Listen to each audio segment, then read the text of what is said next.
Hello Infiniteers, welcome back to Disneyland. I've got Captain America with me today, and of course he represents the good old USA, which is my home country. But we're back in my Small World toy box for the final time, and today I'm going to show you how to implement the logic for the ride. But before I do, I want to let you know that this will be my last video for a while. I'm going to take a break. I'm not sure when I will post my next video, but it will be several weeks at least before I do. The main thing is that I don't want to get burned out, and I'm starting to feel that way a bit. Oh, I still have plenty of ideas for new toy boxes and things to build, and I've actually been working on some things that I don't think anyone has ever seen before, and I'm kind of excited about that. But my videos have not been getting as many views or as many comments lately, and that's been a bit discouraging, even though I knew this would eventually happen. I mean, it's been 7 years almost since the game was canceled, and I knew when I started this channel that eventually most people would move on to other games, so I knew my audience would start to shrink at some point, but it's still sad to see it actually happening. And so I think it might be a good time for me to take a break. I will return at some point, though, in order to finish up my Disneyland series, because I still need to build Mr. Toad's Wild Ride, and I don't want to leave you hanging on that. But once that's done, we'll see how things are going, and I'll decide at that point whether to try to continue a regular schedule of Disney Infinity videos, or just post new videos once in a while like the other creators do. But before I can take my break, we need to finish up Small World, and so that's what we're going to do today. There are 3 things that we need logic for in this ride. We need logic for the moving boat, so we need to make our boat here move around the channel. We need the sky change as we enter and leave the building. And we need townspeople that will be generated and deleted as we move through the ride. Now these are all really easy, but it's going to take some time for you to set all of that up. And by the way, I have logic diagrams on my blog that may help you out. I debated whether or not to produce logic diagrams for this because the logic is pretty simple, but I went ahead and did that anyway. The link's in the video description, and you may want to reference those while you're watching this video. So I've actually done about an hour of work ahead of time. As I said, this will take a little time to set up, and we're going to start with the townspeople because that's going to be the longest part of this. So I've got a number of trigger areas that I've set up through here, 9 of them to be exact, where we're going to create and delete townspeople along the way. And this one was just created by placing this right here in the entrance to the ride. The next one is actually over here. You can see I've got some other locators and things there. I'll cover those shortly. That's where the second trigger area is. The third one stretches underneath the London Bridge here. Fourth one stretches under here. Number 5 under this archway. Number 6 under that archway. Number 7 is over here. Feel free to pause the video if you need to get a closer look at it. Number 8 is under this archway, and then number 9 is right here under this archway. And again, this is just a square trigger area that I dropped in there. All right, now for the locators and friendly wave generators. We have 2 locators here for Belle and Gaston. We've got 3 up here for the dancers, and you can note where the little blue dots are facing. The Cinderella characters, we actually have 2 friendly wave generators for these, but you can note all of the locators here and where they're placed.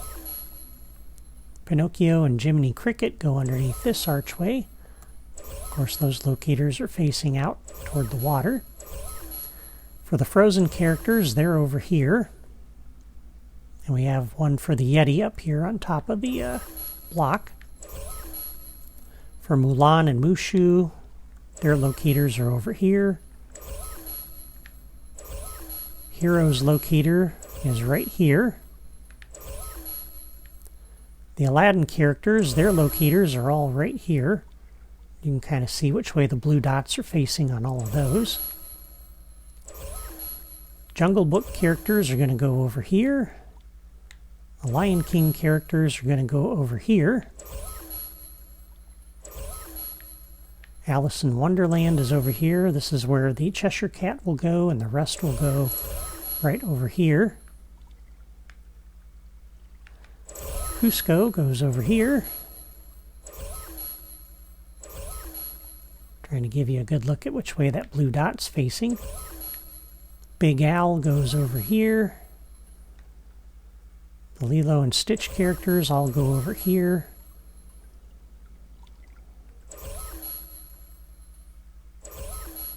Toy Story characters go here. And the Brave characters go here. And let's go ahead and look at the friendly wave generators here. So as we open this one up, first thing I would recommend doing is configuring the wave and finding the characters that you need. This one is going to generate Belle and Gaston and Pinocchio and Jiminy Cricket. And now the order that you end up with in here is kind of important because that's going to determine which locators you connect up in which order in order to make sure that all of these go in. So the first, they go into the right place. So the first character here, Belle, will go at the first locator we connect. Gaston will go at the second locator we connect, and so on. And the order of these may not necessarily be your preferred order because this is a huge list and all of the characters from a franchise aren't necessarily grouped together. So you may have to scroll through that list to find everybody you need. Once you've done that, then you can go connect your locators. So for example, I want Belle here, so we'll connect that locator up first. Gaston's going to go next to her, so that'll be the second locator that we connect up. Pinocchio is the next character in the list. He's going to go right here. And Jiminy Cricket will go right next to him. So again, the order of the locators that you connect these up is important because it's going to determine where the characters go based on their order in that list. And then once you've done that, you can set the properties. And all you need to do under here is take the generation delay to 0 and set the generated friend options. So you'll come in here, you'll select behavior, and for these 4, I've set it to admire. Now the rest of these I've set up ahead of time. So this one is connected up to those 3 locators. And the wave here is configured with 3 Periwinkle costumes. She has kind of a hairstyle that looks like a Dutch hat, so I like that. And under the properties, again, generation delay to 0, and I've set behavior to dance for them. This friendly wave generator is connected up to those 2 locators on either side of it. And the wave here is Gus and Jack. And under the properties, the generated friend options for these 2 guys are to jump up. So I'm trying to give a good mix of behavior here for the characters. This friendly wave generator is connected to those 5 locators you see there. And for this wave, we have the Cinderella characters. So we've got Cinderella, the Grand Duke, King, Fairy Godmother, and Prince Charming. And for the properties on these guys, their behavior is laugh. And again, generation delay to 0 on all of these. All right, next up is the Norway section over here. So for this one, the wave is configured with Anna, Olaf, Elsa, and the Matterhorn Yeti. And the properties on these, I have the generated friend options set to laugh. And you can see the 4 locators that's connected to there. This one is for the Chinese characters. So it's connected to those 2 locators. And for the wave, we have Mulan and Mushu. And their properties are set with their behavior to admire.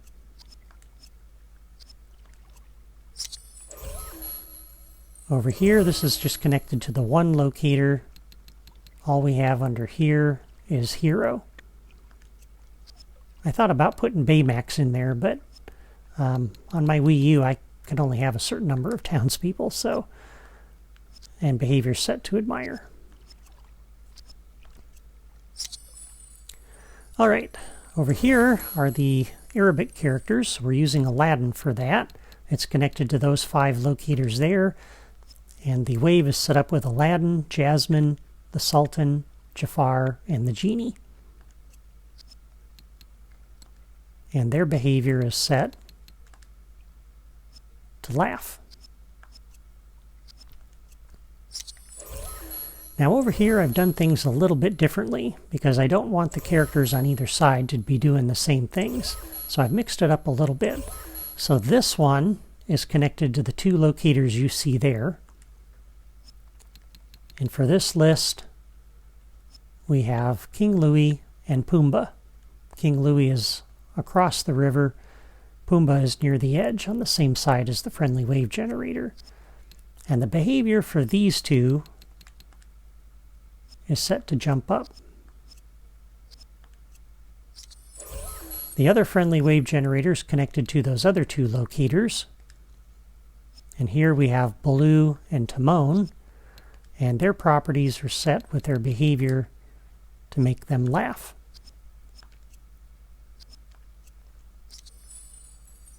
All right, over here we have 2 friendly wave generators for the Alice in Wonderland characters.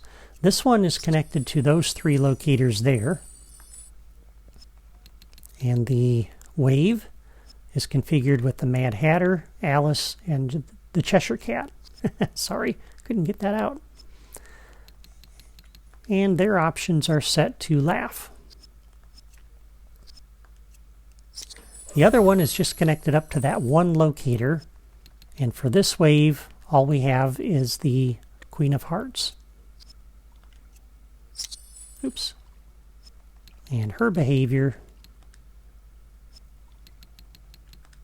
is set to be angry, which you would expect.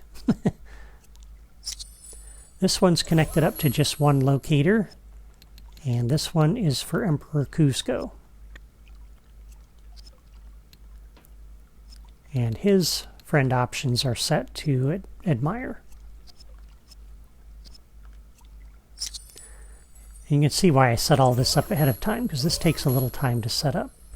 This one is connected to those 2 locators over there, and that one over there.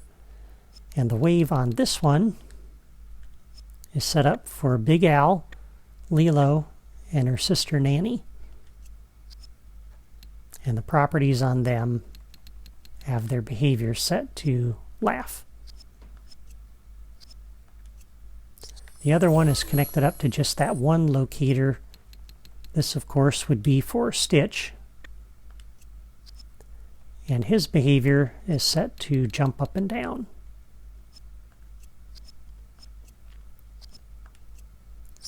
One of the things that makes the Small World ride is having all of these characters in here.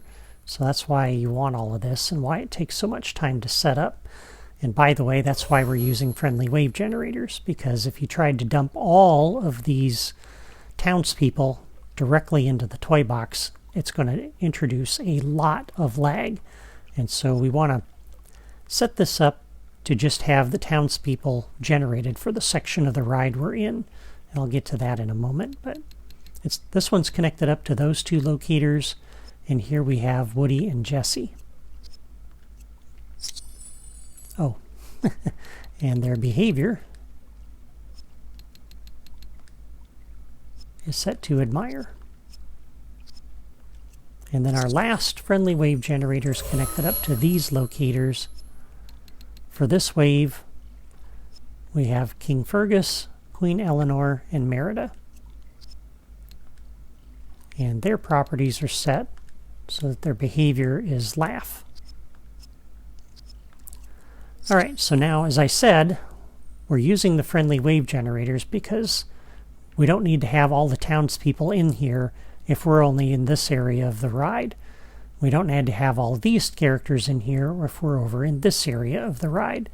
And so we're going to use this series of 9 trigger areas to add and remove characters as we move through the ride. So this first trigger area over here, we're going to do a new logic connection when entered by player, and we're going to key all of this off of player 1. All right. So presumably player 1 and player 2 will be riding together. If they're not, this isn't going to work quite right, but I can't have the two players moving through here at different times. It's just going to make this really bad if we have all the townspeople in here because the players are too far apart. But we're going to go ahead and generate this wave. We're going to use this trigger area, new logic connection, when entered by player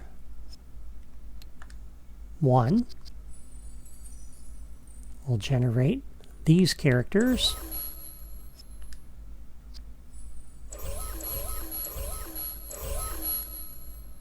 New logic connection when entered by, oops, not any. Didn't recognize my downstroke, so I cancel out of that. We'll try it again. New logic connection when entered by player 1. We'll generate the Cinderella people. So we have to do these 2 wave generators over here. And I've put this trigger area back far enough that it gives the game time to generate the characters before they get here, because the character generation doesn't happen immediately. Even though we set the generation delay and the properties on these to 0, it still takes a second or 2 to get all the townspeople in here. So we want to make sure that they're in here before the player gets to visual range. So by the time the player comes around this corner and starts up this way, hopefully these townspeople will all be here. Alright, so this first trigger area here, the second one rather, we'll go ahead and remove the periwinkles because most likely the player's looking at where they're going. They're not looking at where they've been. And so at this point we can take those dancers out. So new logic connection when entered by player 1. We'll go ahead and take out the dancers.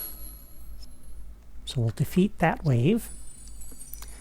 And the other things we'll do is we'll get the characters up here for Frozen and for China, for Mulan.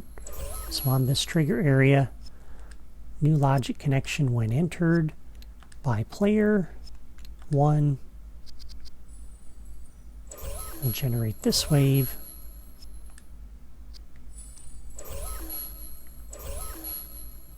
And a new logic connection when entered by player 1.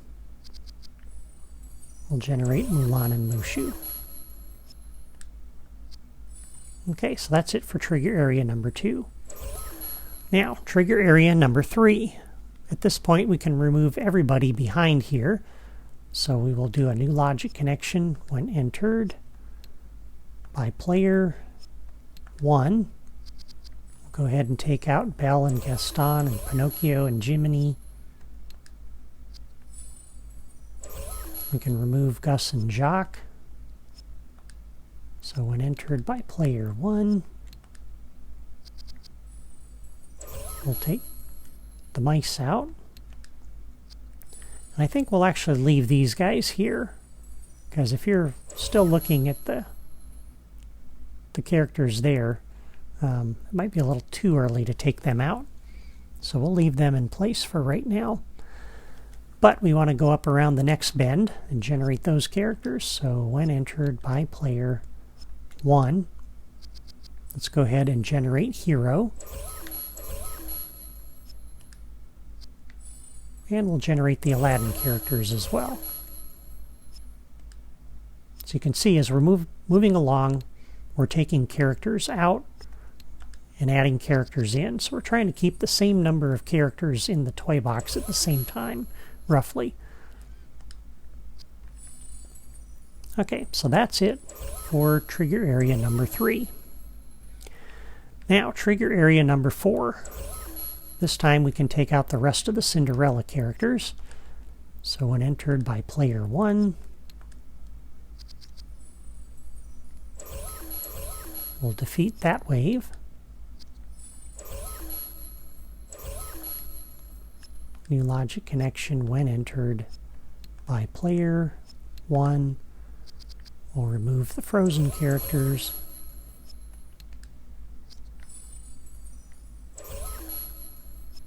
New logic connection when entered by player 1.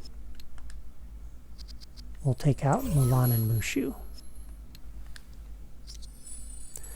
Alright, and then the next thing we'll do is generate the characters for Africa, which is the next section. So when entered by player 1, go over here and generate these two waves. As you can see, we're trying to keep the same number of characters in here, as I said. And there was something else I was about to point out, and now it's gone.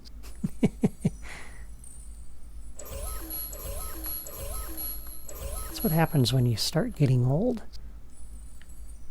You lose your train of thought. Alright, so that's it for trigger area number 4. And I cannot remember what I was going to say. Alright, well, we'll move on. Alright, trigger area number 5. When entered by player 1, we'll take out hero.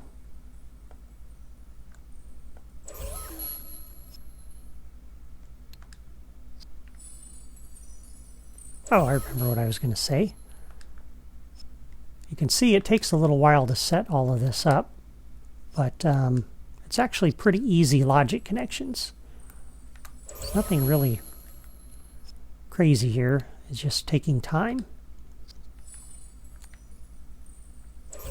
Alright, so that takes out those, and now we'll go ahead to the next section of the ride and generate those characters. So player 1. We'll come over here and generate the Alice in Wonderland characters.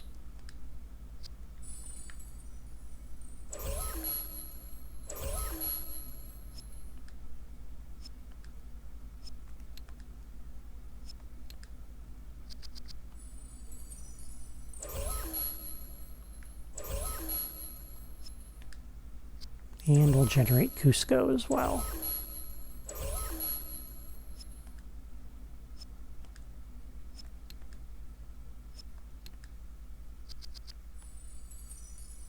So you're clearing out the characters behind you and working ahead to make sure the characters that you need are there when the boat gets there. Alright, so that's everything for trigger area number, what, 5? Yeah. Alright, trigger area number 6. When they pass through here, we can take out the characters for Africa. So we can delete these two waves, or defeat those two waves, rather. When entered by player 1, defeat that wave. And then we'll generate the Polynesian characters. So a new logic connection when entered by player 1. Come over here and generate these two waves.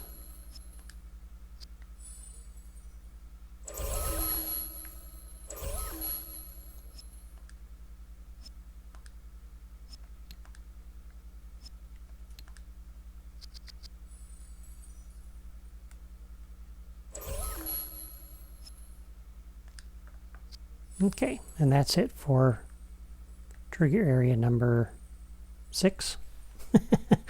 Yeah, 6. Alright, so trigger area number 7. New logic connection when entered by player 1. We can take out the Alice in Wonderland characters and Cusco.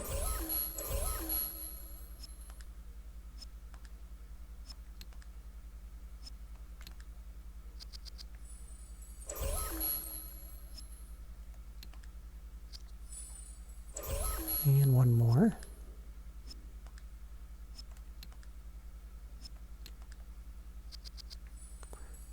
I thought about just hooking up that first trigger area and then just telling you what all the others here need to do, but I know some of you are still kind of new toy box builders, so I want to make sure that I show you everything.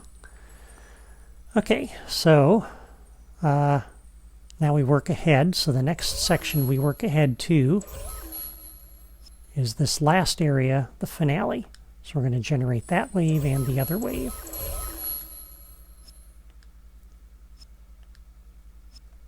When entered by player 1, we'll also generate this wave.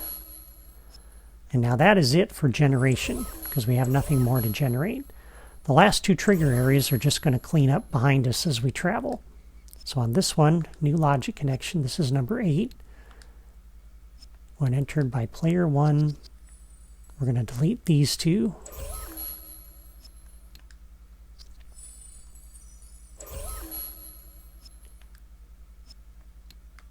Entered by player 1. Make sure we take stitch out as well. And then the last one over here, we'll take out the remaining townspeople. So when entered by player 1, we'll take out the Toy Story characters, and we'll take out the Brave characters.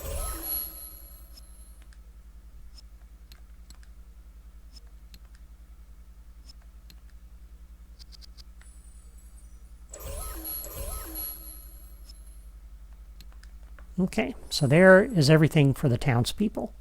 And this is probably the longest part of this. And I see my video is already approaching our time limit, but this will run a little bit longer today. Okay, and this is all designed with the idea in mind that you're on the ride. So if you decide you want to start going backwards through this thing, this logic is not going to work, all right? So this is designed specifically that you're riding the ride as it's meant to be ridden. You're not going to be flying over the scenery. You're not going to come in and go backwards through here. I know some players would like to do that, but that's just going to mess everything up. So don't do that. Yeah, and that's going to be true for the sky change as well, which is what we're going to work on next.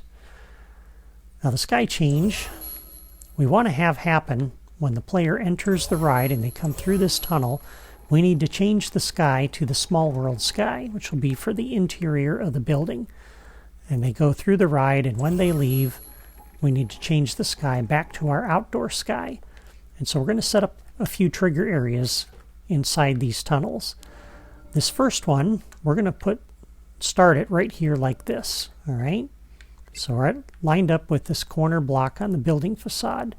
We're going to bring this down to ground level,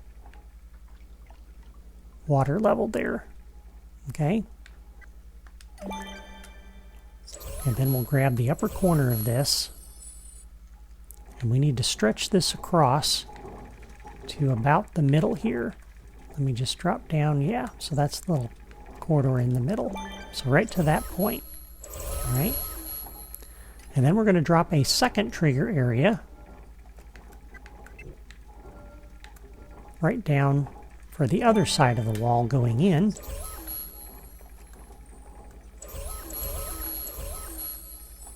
And I decided to create these on the fly while you can watch me, because it's a little easier to see where they belong. Then we're going to put one more trigger area in right here next to this one. And let me pull up my screen grab here to make sure I got this in the right spot. Yeah. And this is only going to stretch across the exit. So like that. All right, so 3 trigger areas. This is going to be trigger area A as we go in. This will be trigger area B. This will be trigger area C. For A needs to do the sky change as we go into the ride. And so to do this, I'm going to come out, because we first need to get our skies. Both of the skies I'm using are on power discs, so I need to put those on the Disney Infinity base. And so I'm going to put the small world sky down first. That changes our sky to the sky for the interior. And then I'm going to put Phineas's sky down, the Danville sky down next, which gets us back to our outdoor sky. All right. And we're going to need a few toys to do this. I got the trigger areas. We have the boom box that we put down before. And I also added a sky changer. And this is out of the Instant Fun drawer. And we also have our replayer that we put down previously a couple episodes ago to put the trees behind the building facade. When we're in the building, we need to take those out. All right, so coming over here to our first trigger area. We're going to do a new logic connection when entered by player 1. And again, we're triggering everything off of player 1. First thing we are going to do is come over to our sky changer.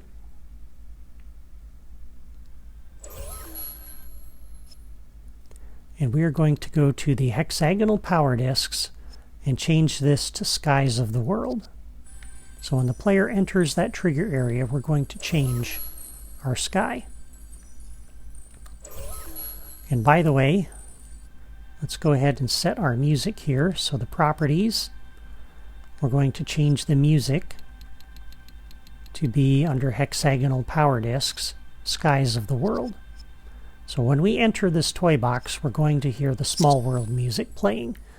And I have the audio turned down so you don't hear the music, so YouTube doesn't scold me for copyright.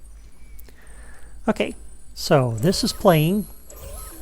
So when we enter that trigger area going into the building, we change the sky. The music's already going, but the sky will now change. The other thing we want to do here, we want to do a new logic connection when entered by player 1. So we want to come over to the replayer and clear it, and that'll take all those trees out behind the facade because we don't want them blocking our view of the sky dome. So we're going to do a clear.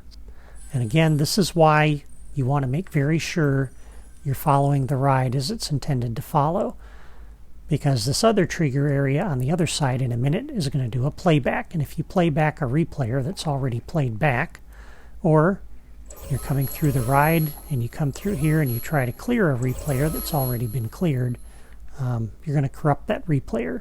So it's very important that you follow the ride as it's meant to be followed. All right, that's it for trigger area A. That's this one. It only does those two things. It changes the sky, clears the replayer. Now on the exit, we pass through this trigger area first. This is trigger area B. This one's going to do three things. So the first thing we're going to do is a new logic connection when entered by player 1. We're going to come over to our boom box, which is playing the Small World music, and we're going to turn this off. All right, and I'll explain why we're doing that in a moment. Let's make our other two logic connections here first. Second thing this trigger area needs to do is a new logic connection when entered by player 1. We come now to our sky changer, and we're going to set the sky under hexagonal power discs back to the Danville sky. So what happens when you do this? Remember, Small World music is already playing. When we change the sky to Danville sky, the game is automatically going to start playing the Phineas and Ferb music from that sky dome, and there's nothing you can do about it. And so what we want to do is we want to have the we're going to need to change that music back to Small World. And the problem is, even though the game has changed the music because of the sky, the boombox is still set to the Skies of the World. And so when we try to have the next trigger area change the music back, the boombox thinks it's already playing. And so that's why we have trigger area B turn this off. Okay, so we turn this off. We change the sky back to the outdoor sky. The third thing we want to do, of course, is play back the replayer and put these trees back. So new logic connection when entered by player 1. We come over to the replayer and do a playback.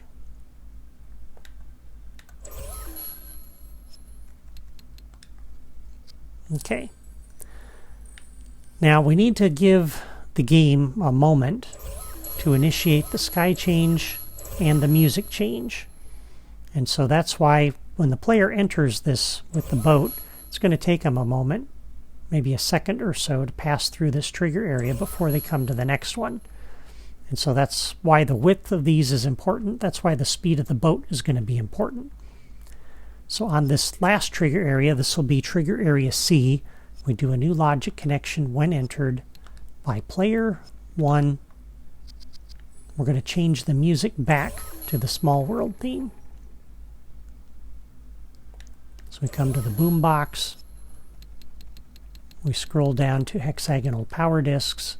We select Skies of the World. Okay? And there you go. Now, that's going to result in a hiccup from the music, because the Phineas and Ferb music will start playing for a moment, and there's really nothing you can do about that. I tried all kinds of different ways using time delayers and different kinds of logic to prevent that from happening. It doesn't work. I even tried to put the override flag on in here, and that actually caused more problems than it did good. So this was about the best way that I found to do that. All right, so we have our townspeople, we have our skies. The last thing we need for the ride itself is to make the boat move. And for that, we're going to need a path. And I recommend putting this down near the end because this is going to generate a lot of lag. And actually, before we do that, let's put a couple of other little things in here first. I'm going to stretch a trigger area across the entrance here. This isn't part of the ride, but this is just a nice little feature that I really like. One of the fun things about approaching the Small World ride when you're at Disneyland is coming at just the right moment when the clock tower goes off. So we're going to stretch this trigger area across here like you see there. And we're going to do a new logic connection when entered by player any. We're going to come over to the Small World facade, and you'll notice we can make that play. So we're going to do that with a logic connection. You can climb up to the top of here and hit the button to make it do that, but I think it's kind of fun when you walk up to the building and it automatically starts doing its thing. That's just a nice fun touch. The other thing we want to do is put our toy box door in here that goes back to Fantasyland. So we're going to drop that right here.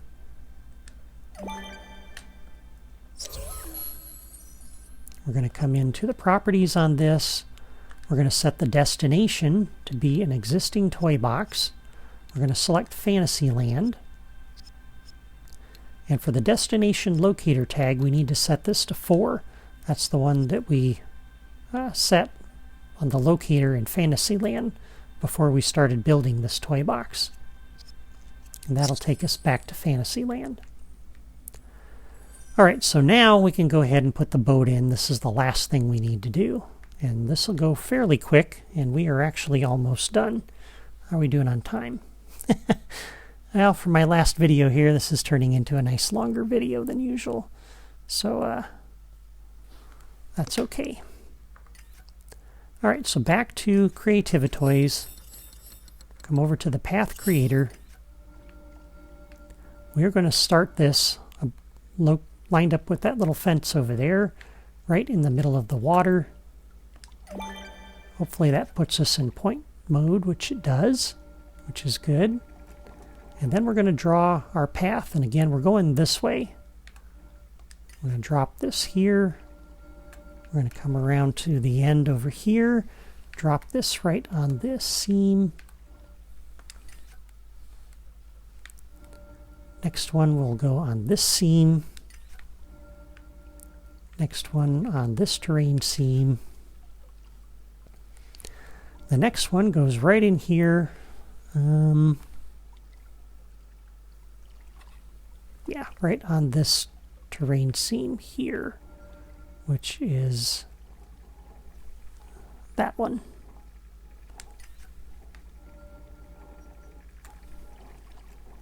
And on this terrain seam, the next one on this terrain seam. And I thought about having this path in here ahead of time, but again, that's harder to get to show you where these points need to go if I do that, so that's why I decided to do it this way. This one actually is going to sit back here right across from that locator there. The next one goes right before that terrain seam. And right before this terrain seam.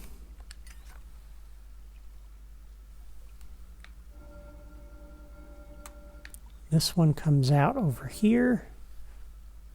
And you might be wondering why I'm coming out this far. It's because this next point is going to go a long way down this way.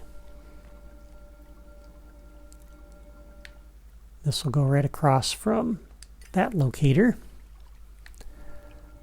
Next one will come around and sit on this terrain seam. Next one on that seam.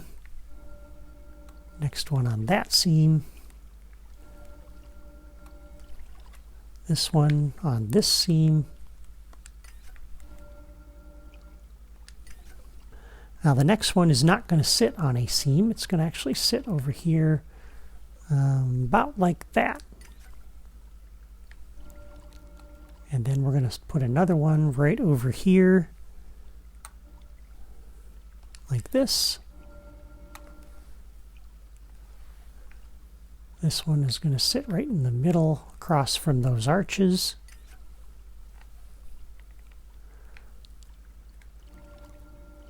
Next one on the back side of this trigger area. And then this terrain seam down here right before the turn. And this seam right here at the exit. And then on that seam, and right before this seam. And that's our last point, and we'll exit. Alright, so we'll come in here now, go into the properties, and we're going to turn on the looped flag, and that's the only thing we're going to change. And now at this point, we can just kind of take a quick look, make sure the path is staying in the channel.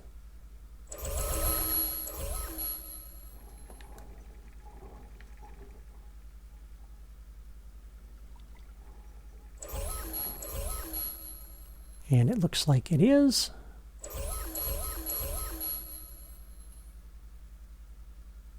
And if you don't like it, you can tweak the points a little bit after the fact here.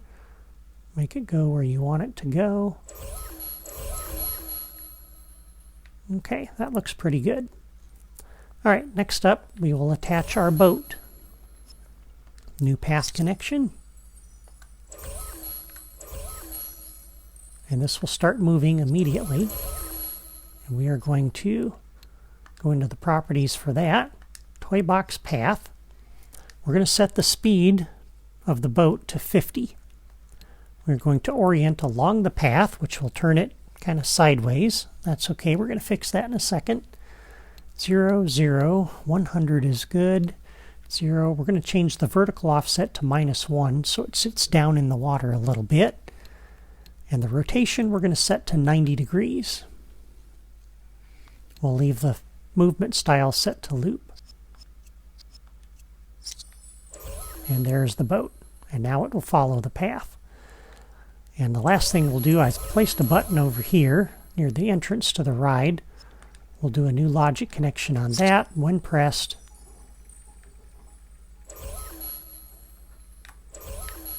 oops. We'll do a reset and play. That way when the player gets here, if the boat's not here, they don't have to wait for it. They can just press the button and it'll show up over there, and then they can hop on and ride the ride. All right. And at this point, you can move all of the Creativitoys below the terrain, including the Sky Changer and the friendly wave generators and the boombox and the replayer. So we can wander up through here and watch the clock tower start playing. And with that, my Small World toy box is done. As I mentioned at the start of the video, I'm going to take a break now, but when this series eventually resumes, I'll show you how to build the final ride in my Disneyland toy box, which is Mr. Toad's Wild Ride. For now, though, I want to thank you for watching and for sticking with me through this long video. Before you go, please hit the like button and leave a comment to let me know what you think about my completed toy box. And if you want me to continue producing new toy boxes, please let me know that too. That's all for me today. Take care.